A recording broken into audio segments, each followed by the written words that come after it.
রাসূলুল্লাহ সাল্লাল্লাহু আলাইহি সাল্লামের একটি হাদিস পেয়েছি, ওয়াল্লাযী নাফসি বিয়াদিহি, আমি সেই সত্তার শপথ করে বলছি যার হাতে আমার প্রাণ।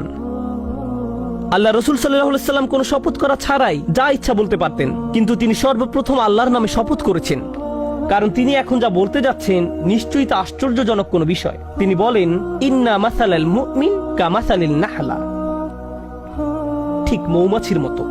মুমিনের উদাহরণ হলো ঠিক মৌমাছির মতো। আমি বসে থেকে ভাবলাম, সুবহানাল্লাহ, আল্লাহ প্রথমে আমাদের বলছেন তিনি মৌমাছির প্রতি ওহী প্রেরণ করেন, আর এখন রাসূলুল্লাহ সাল্লাল্লাহু আলাইহি ওয়াসাল্লাম বলছেন তুমি যদি মুমিন হতে চাও তাহলে ঠিক মৌমাছির মতো হও। মৌমাছির মতো হলে কি হবে, আর কিভাবে মৌমাছির মতো হব? মৌমাছি আমাকে আমার ঈমান সম্পর্কে কি শেখাবে? কিভাবে একজন বিশ্বাসীর মতো বাঁচতে হবে এ ব্যাপারে মৌমাছি কি শেখাবে?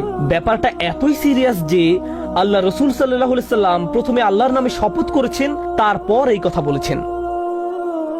তো তিনি আমাদের কিছু কথা বললেন যার প্রতি আমাদের মনোযোগ দেওয়া প্রয়োজন, কিন্তু আমি চাই রাসূলুল্লাহ সাল্লাল্লাহু আলাইহি ওয়াসাল্লাম কি বলেছেন আপনারা তার প্রতি মনোযোগ প্রদান করুন। তিনি বলেন, আকালাত তাইয়িবান, এটি ভালো জিনিস খায়, এটি ভালো এবং খাঁটি জিনিস খায়। মৌমাছি উত্তম ফুলের নিকট যায়, এটি এমন কোন ফুলের নিকট থেকে নেয় না যেটি অপরিপক্ক, নষ্ট।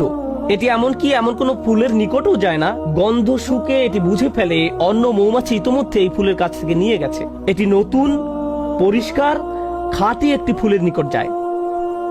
এটি শুধু সেই ধরনের ফুলের নিকট যায়। আমাদের ঈমানের প্রথম যে ব্যাপারটি এখানে হাইলাইট করা হয়েছে তা হলো যে রিজিকের আমরা সন্ধানে বেরিয়ে পড়ি, শুধু যে খাদ্য আহার করি তাই নয়, বরং যে রিজিকের পিছনে ছুটি, যে চাকরি আপনি পাবেন, যে ব্যবসা আপনি শুরু করবেন, যে টাকা আপনি কামাবেন এবং যে খাদ্য আপনি আহার করবেন, সব কিছুতে খাঁটি জিনিসের সন্ধান করুন। এমন জিনিসের অনুসন্ধান করুন যা খাঁটি, যা পবিত্র। সর্বোত্তম জিনিসের খোঁজ করুন।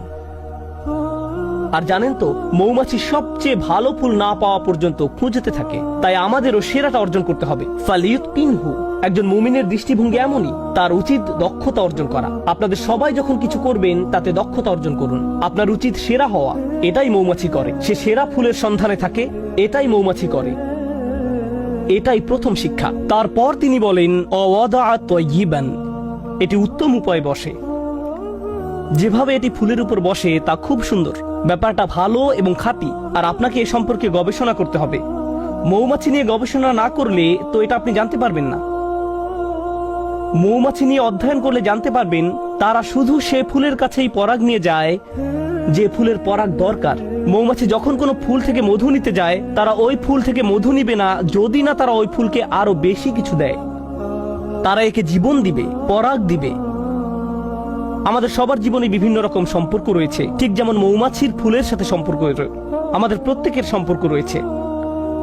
আপনার আমার প্রতিটি সম্পর্কের ক্ষেত্রে আপনি কিছু নেন এবং কিছু দিয়ে থাকেন।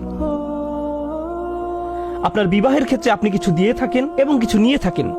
যখন আপনি পিতা বা মাতা হন, যখন আপনি একজন শিক্ষক, তখন আপনি কিছু দিয়ে থাকেন এবং কিছু নিয়ে থাকেন। যখন আপনি কারো চাকরি করেন বা মালিক পক্ষের হয়ে থাকেন, তখনও কিছু নিয়ে থাকেন এবং কিছু দিয়ে থাকেন। কিন্তু মৌমাছি যা কিছু নেয় তার চেয়ে অনেক বেশি দিয়ে থাকে। এটি নেওয়ার চেয়ে দেয় অনেক বেশি, আর যা প্রদান করে তা গ্রহীতার জীবনকে উন্নত করে। আর যা নিয়ে যায় তা গ্রহীতার কোনো ক্ষতি করে না। এটি ফুল থেকে যা নেয় তা ফুলের কোনো ক্ষতি করে না। ওয়াদাআ তাইয়িবান, এটি ফুলের উপর পা গুলো রাখে খুব সুন্দর করে। প্রসঙ্গত, ফুলের খুব কোমল জায়গায় মৌমাছিকে বসতে হয়। ফুলের তুলনায় মৌমাছি ভারী একটা জীব। যদি সে তার সম্পূর্ণ ওজন ফুলের ওই কোমল জায়গায় রাখে তাহলে এটি ভেঙে যেতে পারে। তাই এটি ভাসতে থাকে, পুরো ওজন ফুলের উপর রাখে না। এটি পাখাগুলোকে ঝাপটাতে থাকে যেন সম্পূর্ণ ওজন ফুলের উপর না রাখতে হয়। আমরা এখান থেকে কি শিখছি? আপনার একটি সম্পর্ক আছে, কিন্তু আপনি শুধু দাবি করতে থাকেন, চাইতে থাকেন। তারপর এক সময় আপনার প্রিয় বন্ধু, আপনার কর্মচারী, আপনার স্বামী বা স্ত্রী, তাদের ধৈর্যের বাঁধ ভেঙে যায়।